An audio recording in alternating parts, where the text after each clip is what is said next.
for me, learning is positive and negative. If you have a negative experience and you learn something out of it, it's something positive come out of it because you won't make that same mistake again. And if you know that how to do it the next time, then that was a positive, outcome, even in a negative situation.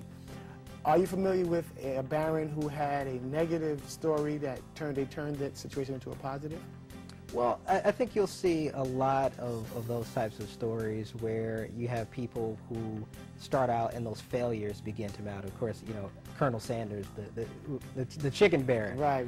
It took, many years and many years and many years of failure before he finally got it right and got his franchise off the ground. Now, we say he probably could have shortened that learning curve if he had a coach.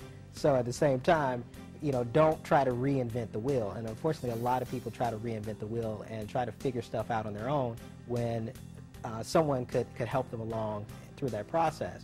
But I'll tell you learn a lot of great lessons from failure. And I recently read a great quote from Bill Gates that said, one of the bad things about failure is it makes very intelligent people think that they can't lose. And or another success is that it makes very intelligent people think that they can't lose.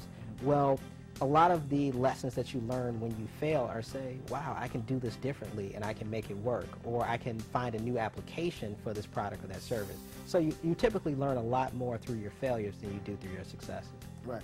And why, William, is it in business, is it very important to not be afraid to fail?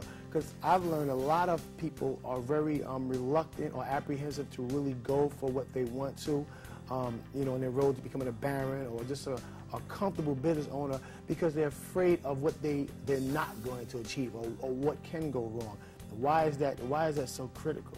Well, we see with a lot of our different coaching clients, emotional barriers play a major part in their success. And typically, the lower net worth, struggling clients, they have a lot more of the emotional issues around money because for them, they feel like they have a lot more at stake.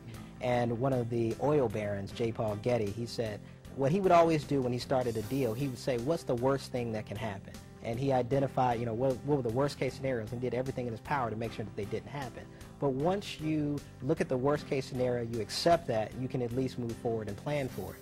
Now, again, that said, you want to have a team of people who can help you avoid a lot of those mistakes. You don't want to learn from your own mistakes if you can avoid them. Learn from other people's mistakes.